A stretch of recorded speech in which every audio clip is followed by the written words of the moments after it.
폴 스티븐슨이라는 분이 계시는데 이분은 평신도 신학자입니다. 우리나라에도 자주 오셨고 또 많은 책도 쓰셨죠. 이분이 쓴 글에 이런 얘기가 있어요. 교회만 다니지 말고 교회가 되어라. 교회만 다니지 말고 교회가 되어라. 이분이 말하는 교회의 정의는 보이는 건물을 물론 말하는 게 아닙니다. 가끔 이제 기독교 계통의 신문들을 보면 아주 끔찍한 광고들이 있어요. 그런 용어들은 좀 앞으로 제고를 했으면 좋겠는데, 교회 판매합니다. 그 뜻은 알겠어요. 예배를 드리던 처소를 이제 뭐 옮기는 과정이 있다든지 할 때 처분할 수가 있겠죠. 근데 제목이 섬뜩해요. 뭘 판다고요? 교회를 판대요. 교회는 보이는 건물이 교회가 아닙니다. 누누이 말씀을 드리지만 사실 우리 초기 그리스도인들, 우리 선배들이 썼던 표현이 어쩌면 정확합니다. 예배당. 예배당이라는 것은 예배드리는 장소란 뜻이죠. 이 건물은 그냥 예배드리는 장소일 뿐입니다. 근데 이걸 자꾸 이제 교회 해서 개념 혼란이 일어나죠. 교회만 다니지 말고 교회가 되어라 라는 말은 우리의 모든 의식 세계를 좀 다시 한번 생각해 보는 그런 표현이 될 것 같아요. 우리 자신이 뭐란 얘기가 될까요? 교회라는 얘기예요. 우리가 머무는 곳, 사는 삶의 현장에 뭐가 가는 겁니까? 교회가 가는 겁니다. 덧붙여 이런 글을 써놨어요. 한국에 와서 보니까 정말 선교에 대한 열정도 많고 또 전문인 선교사들을 미국 다음으로 많이 파송을 하더라. 미국은 나라나 크죠. 근데 우리는 복음이 들어온 지가 한 120년밖에 안 되는 선교의 역사도 짧은 국가인데 이미 세계에서 두 번째로 선교사를 많이 파송하는 나라가 됐어요. 은혜죠. 그러면서 이런 얘기를 해요. 그런 선교사 파송 예배를 참석해보고 그런 모습을 보는 가운데 한 가지 한국 교회에 던지는 질문이죠. 그러면 과연 그들만 보냄을 받은 자요 선교사로서 파송이 되는 거냐라는 전제가 있습니다. 주일날 이 예배는 뭘까요? 파송 예배입니다. 이 예배가 마쳐지면 우리는 일터라는 또는 캠퍼스라는 6일의 삶의 현장으로 파송되는 거예요. 보냄을 받는 자리라 그 말이죠. 그래서 주일 예배는 그런 의미에서 파송 예배입니다. 어디를 향한? 6일의 삶의 자리로 향한 파송 예배라는 거죠. 왜? 우리 각자가 그런 의미에서 교회이기 때문에. 또 6일이 여러분들에겐 그렇게 교회로서 삶을 순종해가는 확대된 예배가 될 수 있기를 주의 이름으로 축복합니다. 자, 오늘 우리는 26번째 로마서 강해를 이제 할 겁니다. 근데 서두가 이렇게 시작이 됐어요. 로마서 12장 한번 볼까요? 3절. 내게 주신 은혜로 말미암아. 자, 내게 주신 은혜로 말미암아. 이 말은 사도 바울이 자주 쓰는 표현 중에 하나입니다. 그냥 편지 쓸 때 앞에 미사유구식으로 하는 얘기일까? 아니면 여기에 어떤 의미가 담겨 있을까? 그런데 이 말은 굉장히 바울의 인생 속에 중요한 가늠자가 되는 발언이에요. 내게 주신 은혜로 말미암아. 1절에 보면 이렇게 시작이 됐어요. 오늘 본문이. 내가 하나님의 모든 뭐하심으로? 자비하심으로 그랬어요. 같은 얘기일 텐데 내게 주신 은혜로 말미암아. 이게 뭘까요? 이게 뭔가 이렇게 추상적인 것 같죠? 정확히 모르겠어요. 내게 주신 은혜라는 게. 뭐 남들보다 능력을 더 많이 받았다는 얘기냐? 더 잘 먹고 잘 살게 되었다는 얘기냐? 아니면 남들은 평신도로 사는데 나는 사도로 부름을 입었다는 얘기냐? 도대체 사도 바울이 여기서 강조하고 싶은 내게 주신 은혜가 뭘까? 그래서 이걸 조금 더 구체적으로 이해하기 위해서는 성경 한 군데를 직접 눈으로 찾아보십시다. 우리 고린도전서 3장을 열어볼까요? 뒤로 몇 장 넘기면 바로 나옵니다. 고린도전서 3장 10절 내게 주신 하나님의 은혜를 따라 같은 표현이 나오죠. 여기서도 사도 바울이 무슨 말을 하기 위해서 내게 주신 하나님의 은혜를 따라 내가 지혜로운 건축자와 같이 터를 닦아두매 다른 이가 그 위에 세우나 그러나 각각 어떻게 그 위에 세울까를 조심할지니라. 11절 한번 읽습니다. 시작. 이 닦아둔 것 외에 능히 다른 터를 닦아둘 자가 없으니 이 터는 곧 예수 그리스도라. 아멘. 자, 이제 앞을 보십시다. 이 터가 누구로 묘사되고 있어요? 예수 그리스도. 그 위에 바울은 인생을 집 짓는 싸움으로 묘사를 했어요. 집을 지어요. 터 위에다가 집을 짓겠죠? 마태복음에도 보면 두 사람이 각각 집을 지어요. A라는 사람도 집을 지었고 B라는 사람도 집을 지었어요. 겉으로는 보기에 두 집 다 멀쩡해 보여요. 그런데 어느 날 강풍이 불고 파도가 치면서 창수가 일어나니까 그 둘 중에 똑같아 보이던 집이 한 방에 한 집이 날아가 버렸어요. 무너져 버렸어요. 이 웬일인가 하고 봤더니 기초가 틀려요. 이 든든히 비바람 속에서도 여전히 서 있는 집은 보니까 반석 위에 집을 지었어요. 그리고 이 집은 보니까 똑같이 지은 것 같아 보였는데 모래 위에다가 집을 지었어요. 그러면 이것이 집 짓는 싸움입니까? 기초 싸움입니까? 그렇죠. 이건 기초의 문제예요. 어떻게 집을 아름답게 멋지게 짓느냐 싸움이 아니에요. 결국은 기초를 얘기하는 겁니다. 그러니까 인생은 결국 두 가지예요. 어느 기초 위에 인생의 집을 쌓아가는가, 그 다음에 어떻게 짓는가는 다음의 문제예요. 가장 근본적인 문제가, 그래서 오늘 여기 내게 주신 은혜로 말미암아라는 말은 무슨 뜻인가 하면 내 인생은 그리스도로부터 시작이 되었다 그 말이에요. 이것은 사도 바울의 인생 공식이에요. DNA예요. 세상에는 두 종류 사람이 있어요. 예수 믿는 사람과 안 믿는 사람이 있어요. 근데 안 믿는 사람은 우리가 말할 거 없고, 믿는 사람 가운데 두 종류의 사람이 있어요.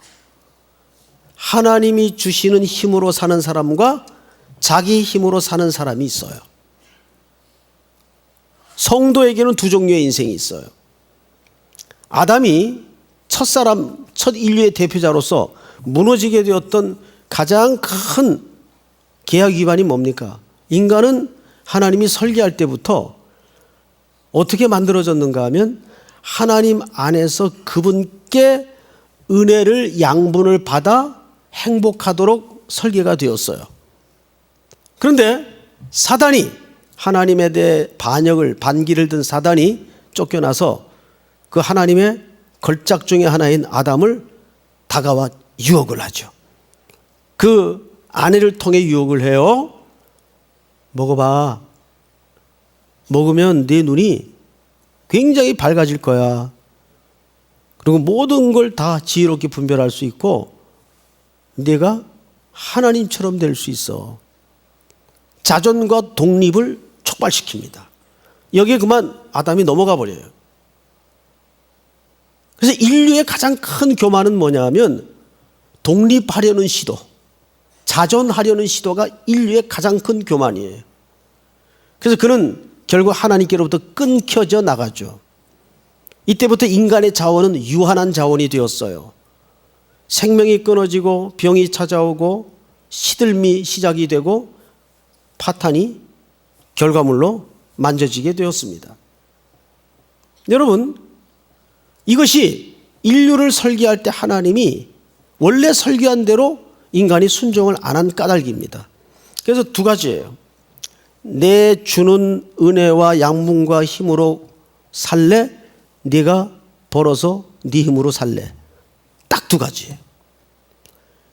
그리고 이거를 사도 바울이 어디서 뼈저리게 경험하고 통과하게 되냐면 십자가 사건이에요. 부활의 주님을 만나면서 인생은 안에 선하고 의로운 게 없구나. 그게 로마서 주제 아닙니까? 그래서 그리스도가 필요하구나. 그래서 인생은 60부터가 아니라 인생은 십자가에서부터 시작하는 겁니다. 이것이 사도 바울이 다메섹 언덕에서 고꾸라진 이후에 아주 뼛속 깊이 각인된 자기 고백이에요. 그래서 그는 입마다 열면 내게 주신 은혜로 말미암아, 이 은혜의 실체는 그리스도의 십자가의 구속과 죽음을 얘기하는 거예요. 믿습니까? 여기에서부터 모든 인생의 시각과 관점의 눈이 열어져야 됩니다. 내게 주신 은혜로 말미암아. 어떤 일, 어떤 경우를 만나든지 항상 사도 바울의 입에서는 내게 주신 은혜로 말미암아. 자, 이제 그 은혜로 뭘 얘기하는가 한번 보십시다. 로마서 12장 보세요. 12장 3절. 내게 주신 은혜로 말미암아 너희 각 사람에게 말하노니 마땅히 생각할 그 이상의 생각을 품지 말고 오직 하나님께서 각 사람에게 나누어 주신 믿음의 분량대로 지혜롭게 뭐하라? 생각하라. 이제 앞을 보실까요? 여기 3절이라는 짧은 구절 안에 후반부에만 집중해서 같은 단어가 3번 등장을 해요. 생각하라. 생각. 근데 한글 성경에는 3번이 등장을 하지만 원문에는 이 생각이라는 단어가 사실 4번이 나옵니다. 그만큼 오늘 여기서 생각이라는 주제는 중요한 주제예요. 자, 그런데 무슨 생각이요? 무슨 생각을 하라는 거예요? 마땅히 생각을 하라는, 마땅히 생각할 그 생각. 그럼 마땅한 생각이 뭘까요? 잠언서 22장 6절에 보면 이런 기록이 있습니다. 마땅히 행할 길을 아이에게 가르치라. 그리하면 늙어서도 그 길을 떠나지 아니하리라. 자, 여러분, 거기서 잠언 기자가 마땅히 행할 길을 아이에게 가르치라. 그리하면 늙어서도 그것을 떠나지 아니하리라 했을 때 마땅히 행할 길이 뭘까요? 도덕적으로, 윤리적으로, 규범적인 그런 인간의 도리, 이런 걸 얘기하는 걸까요? 마땅히 행할 길이 뭘까요? 거기서 말하는 것은 이런 뜻입니다. 그 아이가 가도록 되어 있는 그 길을 말합니다. 하나님이 이 아이를 창조할 때 그 아이가 가도록 되어 있는 그 길을 말합니다. 그런데 대개 우리나라 교육 현실만 봐도 부모의 욕망, 부모의 욕심 때문에 그 아이가 가도록 되어 있는 그 길로 아이들이 거의 가지를 못하고 있죠. 세상에 새벽 1시까지 애들이 돌아다녀요. 초등학교 애들이 학원 다닌다고. 세계에 이런 나라가 없어요. 이건 뭔가 대단히 잘못된 겁니다. 그런데도 멈추질 못하고 혹 거기에 이탈될까 봐 그냥 쓸려 지금 가는 겁니다. 온 나라가 지금 수십 년을 그렇게 지금 오는 거예요. 그러니까 이것이 당장엔 사회 괴리 현상으로 안 드러날지라도 이제 그 사회 병리학적인 현상이 나게끔 이제 지금 다 숙성이 돼 있습니다. 이제 언제 어디서 터질지 몰라요. 이미 우리나라 청소년들 또 어른들의 이 정신세계가 이 심령의 상태가 괴물이 돼 있습니다. 돈이 무소불위의 권력이 돼 있잖아요. 그 가치를 다 누가 가리키고 누가 말하고 누가 심었을까요? 제가 한 아이에게 너 뭐 할래? 예, 전 치대 갈 거예요. 의사 좋지. 왜 근데 치대야 하필? 예, 우리 아버지가 치대 가라 그랬어요. 아버지가 왜? 예, 치대가 응급 상황도 없고 돈 제일 많이 번대요. 그거 누가 가리킨 거예요? 누가 집어넣은 거예요? 누가 말한 거예요? 부모가. 많은 청소년들 미래에 대해서 부모들도 상담을 해보면 사실은 상담이라는 게 뭐예요? 들으러오는 거 아니에요. 근데 이미 답을 다 가지고 와, 자기가. 부모가. 그래서 이 아이를 내 요구대로 좀 이렇게 권면을 해달라고 데리고 오는 거예요. 일단 듣죠, 저도. 가만히 듣고 나서 제가 늘 부모는 안 쳐다보고 아이들에게 해주는 얘기가 있어요. 네 하고 싶은 거 해. 그럼 부모님 확 얼굴이 구겨져 가지고 어떤 분은 화를 내서 가요. 상담하러 왔는데. 그 제가 장로님 그게 상담이냐고. 한 번 어느 장로님이 내외가 장성한 아들을 데리고 왔어요. 얘 때문에 걱정이라고. 목사님 말은 들으니까 얘기 좀 해달래요. 일단 얘 얘기 좀 들어봅시다. 굉장히 실용음악에 미쳐가지고 음악을 그렇게 좋아해요. 얘가. 다 듣고 나서 네 하고 싶은 거 해 그랬어요. 그 장로님 얼굴이 확 구겨지더라고요. 여러분 여기서 마땅히 생각할이라는 말은 무슨 뜻인가 하면 그 옆에 보세요. 그 이상의 생각을 품지 말고 그 이상의 생각이 뭡니까? 그 이상이라는 말이 헬라 말에 파라라고 돼 있어요. 파라. 이 파라라는 말은 옆에 두다 그 말이 옆에 두다. 즉 이 말은 비교하지 말라. 어느 한의원에 가니까 이런 문구가 하나 붙어 있더라고요. 비교하지 않는 마음, 건강한 마음. 병은 전부 어디서 온다는 얘기예요? 비교하는 데서 온다는 거죠. 멀쩡히 잘 생활하다가 동창회만 갔다 오면 입이 대빨이나 나와가지고 들어와요. 그 남편 보는 눈초리가 심상치 않죠. 어쩌다 저 물건 만나가지고 이런 눈초리죠. 그 얘기를 들어보면 학교 다닐 때 코찔찔 흘리고 공부 못하던 애가 팔자가 좋아가지고 남편 잘 만나서 무슨 차 타고 다니고 밥값 척척 계산하는 거 보니까 환장하겠더라는 거예요. 공부도 내가 더 잘하고 내가 똑똑하고 잘 나갔는데 연애도 내가 더 잘하고 근데 어쩌다 이 화상을 만났을까? 그게 다 비교하는 잘못된 의식과 사고에서 오는 생활의 병폐들입니다. 이런 경우가 사소한 것부터 큰 것까지 얼마나 많은지를 몰라요. 여기 그 이상의 생각을 품지 말라는 말은 비교하지 말고 당신이 가도록 되어 있는 그 길을 생각하시오 그 말이에요. 여러분 학교 다닐 때 읽었던 책 중에 동물학교 이야기 아시죠? 학교가 하나 있어요. 근데 그 학교는 동물들이 다니는 학교예요. 호랑이도 있고 사자도 있고 또 치타도 있고 표범도 있고 또 오리도 있고 많은 동물들이 있어요. 근데 거기에는 필수 과목이 있어요. 필수 과목이 뭐냐면 이 평원에서 살아남아야 되기 때문에 신체가 튼튼해야 되고 빨라야 돼요. 그래서 달리기 과목이 있어요. 체육 시간에. 이걸 패스해야 이제 진학도 되고 좋은 학교도 들어가요. 그래서 이걸 학교에서는 필수 과목으로 누구나 다 공동 필수로 지정을 해놨어요. 체육 시간마다 체육 선생님이 회초리를 들고 눈에 불을 켜고 막 채찍질을 하면서 뛰게 합니다. 항상 1등하는 애가 치타예요. 치타는 몸의 비율이나 구조가 잘 뛰게 생겼잖아요. 쭉 뻗은 게 다리가 쭉쭉 나가는 거 보면 기가 막히게 빨라요. 거의 자동차 속도만큼 뛰잖아요. 지치지도 않고. 근데 사자 같은 놈들은 체격이 커가지고 순간 스피드는 빨라도 지구력이 없어요. 얘들은 헐떡헐떡 가다가 지쳐서 못 뛰어요. 그 다음에는. 근데 얘네들도 그래도 어느 정도 평균은 하는데 제일 이 선생님의 애를 먹이는 게 제일 못 뛰는 오리예요. 오리. 얘는 생긴 몸 구조가 일단 못 뛰게 생겼어요. 아무리 야단을 쳐도 안 돼요. 그래서 선생님이 하루는 불러다가 너 안 되겠다. 이러다가 너 진학도 못하고 나고 하는 데다가 너 대학 어떻게 하려고 그러니. 우리 남아서 방과후 학교하자. 그래서 이 방과후 교실에 얘를 남겨둬서 체육이란 가르쳐주면서 또 뛰게 하고 트레이닝을 시키고 야단을 쳤어요.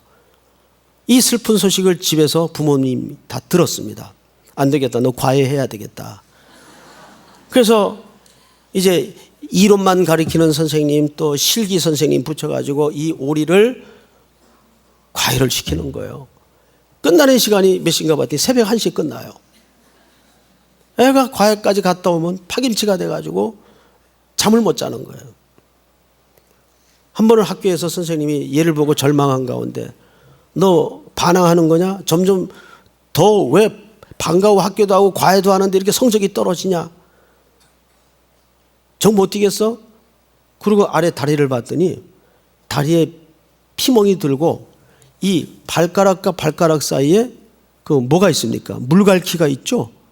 이게 다 너덜너덜해진 거예요. 다 헤어진 거예요. 얘는 어디에 두어야 자기 세상을 만나는 거예요? 물. 얘는 물에만 던져놓으면 정말 조련 선수가, 박태환 선수가 부럽질 않아요.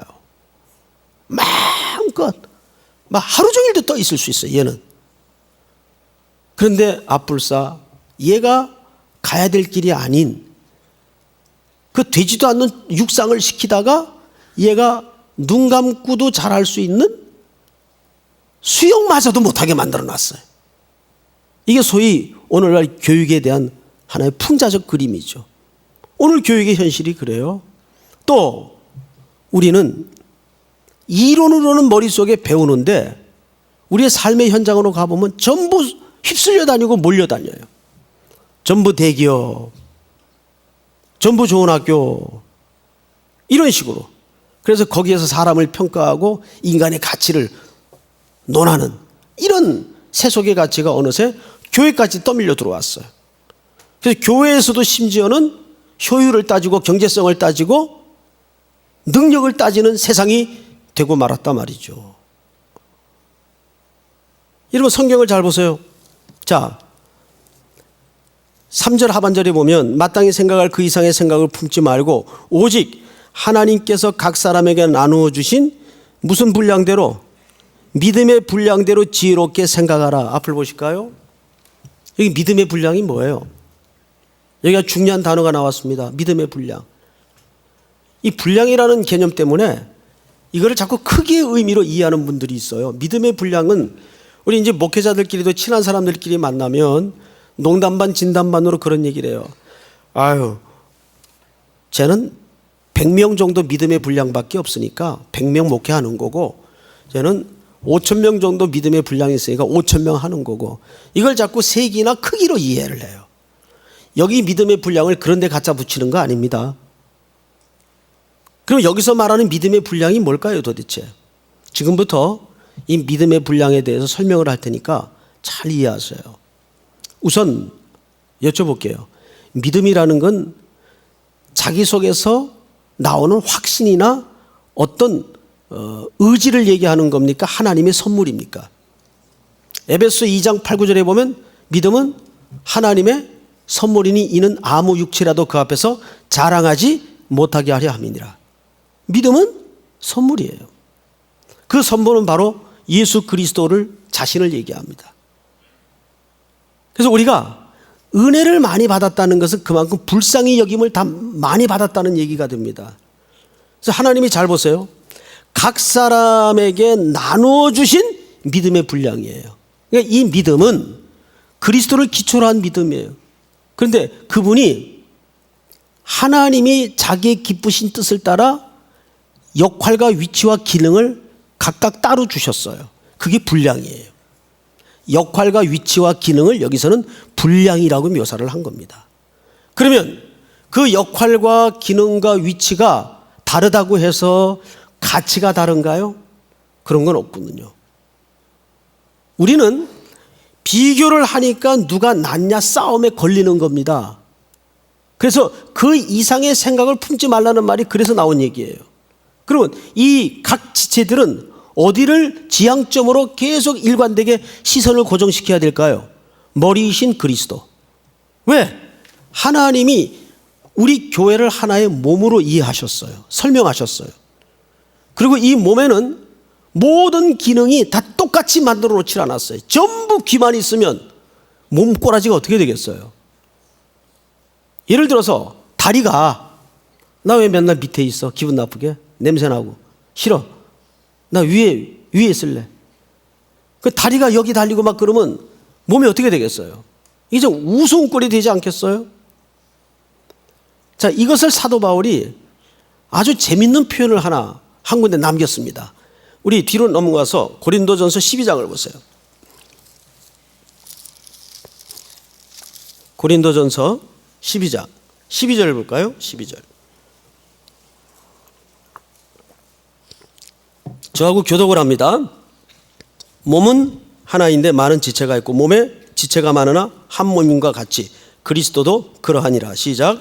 우리가 유대인이나 헬라인이나 종이나 자유인이나 다 한 성령으로 세를 받아 한 몸이 되었고 또 다 한 성령을 마시게 하셨느니라. 예, 이제 그리스도로 말미암아 우리가 뭐가 됐다 그러죠? 한 몸이 되었어요. 지금부터 몸은 한 지체뿐만 아니요 여럿이니 시작. 만일 발이 이르되 나는 손이 아니니 몸에 붙지 아니하였다 할지라도 이로써 몸에 붙지 아니한 것이 아니요 또 귀가 이르되 나는 눈이 아니니 몸에 붙지 아니하였다 할지라도 이로써 몸에 붙지 아니한 것이 아니니 시작. 만일 온 몸이 눈이면 듣는 곳은 어디며 온 몸이 듣는 곳이면 냄새 맡는 곳은 어디냐. 그러나 이제 하나님이 그 원하시는 대로 지체를 각각 몸에 두셨으니 시작.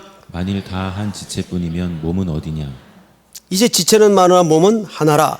시작. 눈이 손더러 내가 너를 쓸 데가 없다 하거나 또한 머리가 발더러 내가 너를 쓸 데가 없다 하지 못하리라.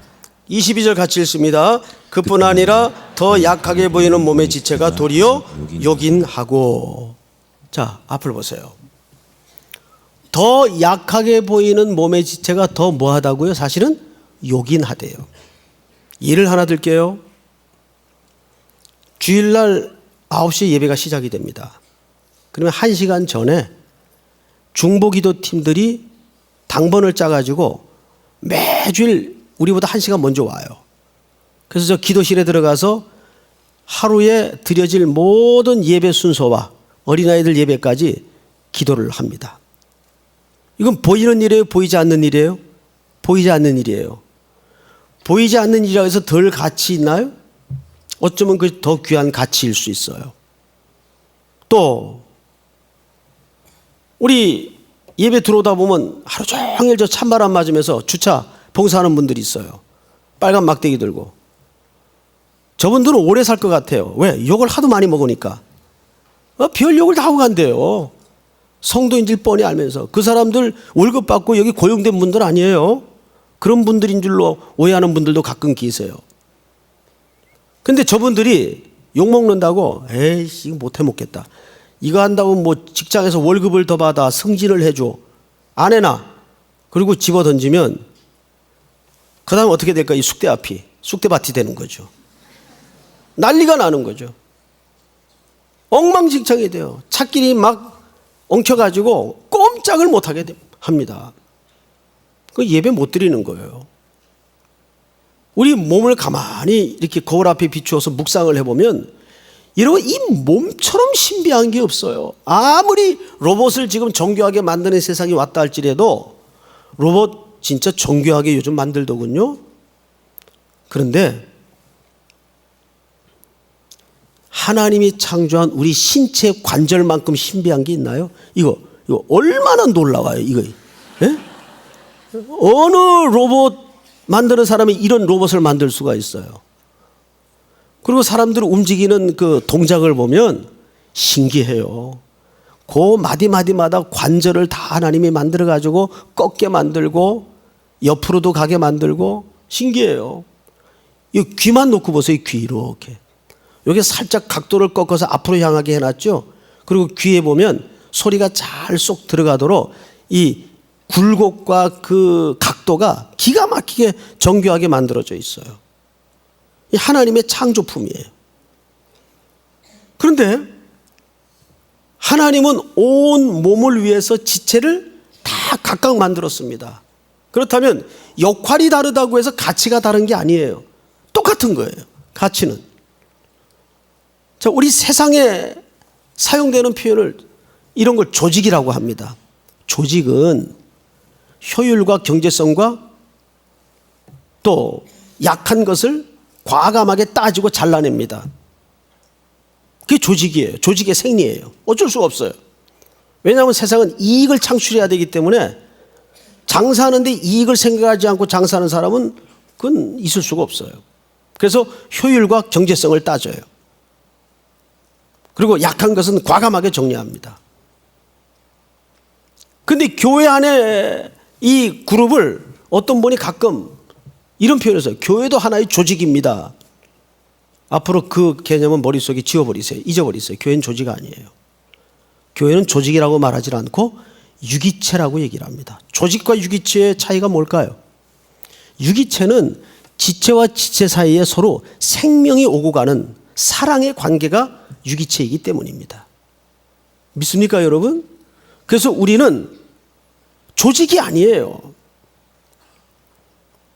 유기체라는 것은 서로가 돌봐주는 관계예요. 교회에는 효율과 경제성보다 더 높은 가치가 서로를 돌아봐 주는 거예요. 팔이 다쳤어요. 이 팔이 다치면 오른팔이 평소 쓸데없이 매달려 있더니 이젠 민폐까지 끼치네? 이럴 수 있나요? 아니에요. 이 팔이 있으니까 오른팔이 활동할 때 균형을 잡아줘요. 한번 움직여 보세요. 이 왼팔이라도 있는 것과 없는 것이 얼마나 큰 차이가 있나. 그리고 다리는 늘 허접한 밑에서 수고를 항상 해요. 이를 운동 종목으로 치자면 탁구. 탁구는 손으로 하는 겁니까? 발로 하는 겁니까? 탁구는 손으로 스매싱을 하고 손으로 받아내요. 근데 문제는 이걸 아무리 잘하고 아무리 잘 수비를 할지라도 뭐가 따라가 줘야 돼요? 발이 따라가 줘야 돼요. 발이 움직여 줘야 돼요. 다리가 느리거나 다리가 포기하고 주저앉으면 위에서 아무리 난리를 쳐야 아무 소용이 없어요. 못하는 거예요. 그런데 어느 날 발 아래 발가락이 화가 났어요. 나 맨날 밑바닥에서 오만 냄새 다 맡으면서 이 짓을 해? 나 못해. 그리고 파업하면 몸 자체가 서 있을 수가 없어요. 아무 쓸모도 없을 것 같은 발톱 빠져본 적 있나요? 그래서 행군하다 보면 발톱이 쭉쭉 나가요. 그럼 발톱 한번 빠져보세요. 사람이 걷질 못해요. 발에 힘을 못 줍니다. 앞으로 나갈 수가 없어요. 그러니까 덜 귀하게 여겨 보이는 것일지라도 그것이 온몸을 위해서 요긴한 것들이 있다니까요. 그걸 우리는 조직이라고 말하지 않고 지체라고 말합니다. 그래서 오늘 본문에 보시면 기막힌 수식어 하나가 발견됩니다. 로마서 12장을 다시 가보세요. 자, 5절을 볼까요? 5절. 5절 다 같이 읽습니다. 시작. 이와 같이 우리 많은 사람이 그리스도 안에서 한 몸이 되어 서로 지체가 되었느니라. 그 지체라는 단어 앞에 무슨 수식어가 있나요? 서로 지체가 되었느니라.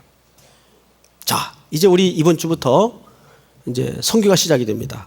제가 한번 엉뚱한 질문 하나 해볼게요. 여러분 장흥 목포 직접 안 간다고 하나님이 일을 못 하실까요? 할까요? 못 할까요? 전능한 하나님께서 하죠. 하실 수 있어요. 근데 왜 젊은이들 1년에 한 번 쉬는 휴가를 써가면서 재정까지 들여가면서 하나님이 부르시고 초대를 하실까요? 교회는 동원을 하는 게 아닙니다. 동원이라는 개념도 없어야 돼요. 하나님이 초대하시고 부르시는 거예요. 왜 그렇게 하세요? 우리가 하나님이 일을 하려면 하나님이 일 스타일을 아셔야 돼요. 하나님이 가장 즐겁게 일하는 스타일이 뭐냐면 하나님은 행복하고 좋은 일은 혼자 안 하세요. 항상 하나님이 일하시는 스타일은 같이 하세요. 이게 하나님이 일하시는 스타일. 왜? 왜 같이 할까요? 그 일이 너무 행복하고 즐거운 일이기 때문에 사랑하는 자와 하고 싶은 거예요. 믿습니까? 그걸 우리는 부르심이라고 말하고 초대라고 말합니다. 동원 아니에요. 사랑하는 여러분들과 같이 그 일을 하고 싶은 거예요. 그래서 창조 때부터 삼위 하나님은 같이 일하셨어요. 우리가 우리의 모양대로 사람을 만들고, 기억나세요? 같이 일하시는 분이에요. 교회도 그래서 효율성과 경제성보다도, 자, 이런 겨울이 되면 웬만한 교회는 다 김장을 합니다. 주부에 광고가 났어요. 자, 이제 이번 주 목금 김장합니다. 여전도 회원들은 나오십시오. 그날 나가봤더니 10명만 나와도 되는데 20명이 나왔어요. 20명. 그러면 기운 센 순서대로 남고 나머지는 다 돌아가십시오. 이거는 세상의 조직에서 하는 일이에요. 그래야 경제성이 있어요. 비용도 절감되고. 교회는 그렇게 하면 안 되죠. 교회는 선교단체가 아닙니다. 무슨 선교 캠프가 여긴 아니에요. 20명이 나왔으면 둘러 앉아가지고 일하는 것보다 사실은 먹는 게 더 많아요. 거룩한 수다를 떨면서 많이 먹죠. 여자분들도 얼마나 많이 드십니까? 군것질. 그러면서 20명이 일하면 사실 더뎌요. 서로 부딪히고. 그러면서 그 일을 같이 해나가는 그 즐거움이라는 것은 해본 사람만이 알아요. 제가 대학에 딱 들어가니까 좀 이상하게 생긴 친구 하나가 눈에 띄어요. 머리 빡빡 깎고 흰 고무신을 신고 다녀요, 늘. 근데 어쨌든 제 옆에 앉게 됐어요. 친하게 됐습니다. 서로 이제 족보도 캐고 과거도 묻고 보니까 이 친구가 고등학교를 안 나오고 검정고시 출신이에요. 1학년 때 학교 자퇴를 했대요. 왜 자퇴를 했냐 그랬더니 뭐 1학년 다녀보니까 늘 1등을 했는데 학교에서 딱히 뭐 배울 게 없더래요. 그래서 자퇴해가지고 1년 반 만에 다 시험 봐가지고 학교 들어온 겁니다. 대학에. 근데 자기가 지금 제일 후회하는 게 뭐냐면 고등학교 과정을 옳게 마치지 못한 게 제일 후회가 된대요. 그 학교에서 친구들하고 도시락 까먹으면서 체육 시간에 같이 운동도 하고 또 같이 몰려다니고 이런 추억이 자기에는 없다는 거예요. 고등학교를 그냥 자퇴 선언할 때는 인생에 효율적인 생각만 해가지고 이런 낭비스러운 시간을 내가 꼭 여기서 보내야 되는가 그 마음이 있었답니다. 그래서 그냥 자퇴 선언해버리고 학교를 나왔대요. 근데 돌아보니 그 시간을 친구들과 함께 했지 못했던 게 너무너무 지금 후회가 된다는 거죠. 아주 독특한 친구예요. 지금까지도 독특하게 살아요. 여러분, 교회라는 공간은 몸으로 만났다는 걸 이해하셔야 돼요. 그리고 우리는 거기에 역할과 기능과 위치가 똑같은 자로 부름받은 것이 아니라 믿음의 분량대로 그리스도께서 죽으신 몸에 우리는 그 역할을 각각 맡아. 그 역할이 우리 분량이에요. 그래서 여기는 비교거리가 안 돼요. 이것은 각자 자랑할 것이 자기에게밖에 없어요. 이 이야기를 갈라디아서에서 사도 바울이 기가 막힌 얘기를 했습니다. 요거 한 군데 확인하고 마치겠습니다. 갈라디아서 6장. 갈라디아서 6장. 형제들아, 사람이 만일 무슨 범죄한 일이 드러나거든 신령한 너희는 온유한 심령으로 그러한 자를 바로잡고 너 자신을 살펴보아 너도 시험을 받을까 두려워하라. 너희가 짐을 서로 지라 그리하여 그리스도의 법을 성취하라. 자, 만일 누가 아무것도 되지 못하고 된 줄로 생각하면 스스로 속임이라. 4절 다 같이 시작. 각각 자기의 일을 살피라. 그리하면 자랑할 것이 자기에게는 있어도. 거기 뭐라 그랬어요? 각각 자기의 일을 살피라. 그럼 자랑할 것이 뭐예요? 자기에게 있다고요. 그 말이 무슨 말이에요? 이건 교만의 차원이 아니에요. 여러분 앞을 잠깐 보세요. 잘난 체 하는 사람이 교만이 아니에요. 잘난 체 하는 사람이 가끔 있어요. 그러면 정말 그 잘난 체를 마음껏 받아주세요. 얼마나 잘났으면 잘난 체를 그렇게 할까요? 근데 그걸 왜 못 받아줘요? 너 정말 잘났다 야. 오 대박 헐 막 이래가면서 받아주세요 그냥. 에? 그건 교만이 아니에요. 하나님이 어느 형제에게 정말 좋은 목소리와 좋은 노래 실력을 주었어요. 예? 그래서 막 노래를 하는데 야, 이 테너가 올라가는데 막 소프라노가 문제가 아니라 뽀프라노가 막 되는 거예요 그냥. 그래서 이제 너 은사가 있어. 너 앞으로 평생 그 목소리 가지고 하나님께 찬양하고 하나님께 영광 돌릴 인생 살아라. 그런데 전 노래 못해요. 전 노래 안 해요. 이게 교만이 이게. 하나님이 준 걸 왜 안 한다고 그러고 없다고 그러고 못한다고 그래요. 이런 게 교만이에요. 우리는 자꾸 교만과 겸손을 동양적 미덕 관점에서 이해를 하는 습관이 되어 있습니다. 그게 교만이에요. 예, 맞아요. 저 노래 실력이 있어요. 하나님이 그런 좋은 은사를 주셨어요. 그것이 자기가 출처인 줄 말할 때 그걸 교만이라고 말하는 거지, 있는 걸 있다고 말하는데 그게 왜 잘난 척고 교만이에요? 물론 이제 좀 싸가지 없게 말하는 애들이 가끔 있긴 있죠. 근데 그것까지도 잘났으니까 너그럽게 이해하고 받아주는 거예요. 그냥 너 진짜 잘났다. 부럽다. 그 역할도 재밌어요, 여러분. 옆에서 이렇게 받아주는 역할이 굉장히 재밌어요. 그런데 오늘 여기 본문에 보면 2절에 이렇게 돼 있어요. 짐을 서로 지라 그랬어요. 그런데 5절을 보세요. 각각 자기의 짐을 질 것이라. 이게 무슨 말이에요? 어느 말이 맞는 거예요? 앞에는 짐을 서로 지라 그러고 뒤에는 짐을 각각 지래요. 이건 이런 얘기입니다. 앞에 짐은 큰 짐을 얘기하는 거예요. 이 큰 짐이 있어요. 이건 혼자 못 져요. 이건 반드시 서로 져야 돼요. 같이 져야 돼요. 그럼 네 사람이 필요해, 네 사람. 자, 네 사람이 이 짐을 집니다. 이렇게.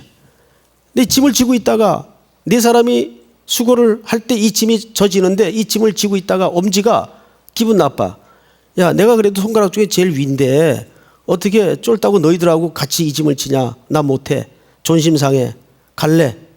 그리고 이 엄지가 빠져나가요. 그럼 각각 자기의 짐을 안 지고 자기 자리에서 이탈을 하는 거예요. 이탈을 하면 어떻게 될까요? 짐은 서로 못 지게 되는 겁니다. 전체가. 그래서 이 서로 지라 각각 지라는 말은 다른 얘기가 아니라 같은 얘기라는 겁니다. 각각 자기 서 있는 위치에서 자기의 위치가 가장 자랑스러운 긍지로운 위치인 줄 알고 자기 짐을 져 나갈 때 하나님의 그리스도의 몸인 전체의 몸이 균형 있게 만들어진다 그 말이에요. 믿습니까? 그래서 2절 끝에 보면 짐을 서로 지라 그리하여 무슨 법을 성취하라? 그리스도의 법. 여러분 그리스도의 법이 뭐예요? 그리스도의 법은 서로 사랑하랍니다. 그게 그리스도의 법이에요. 그러니까 지체는 역할과 위치와 기능은 달라도 가치는 같다는 거죠. 그래서 서로 사랑하며 비교하는 거 아니라 마땅히 생각할 그 이상의 생각을 품지 말고 하나님이 주신 믿음의 분량대로 지혜롭게 생각하라. 오늘 여러분들의 그 삶과 그 위치가 가장 소중한 자리요 위치임을 믿으시기 바랍니다. 오늘 이 말씀이 또 6일에 예배의 삶을 살아가는데 여러분들에게 근거와 기초가 되기를 주의 이름으로 축복합니다. 우리 다 일어나십시다. 기대 찬양하십시다. 주 안에 우린 하나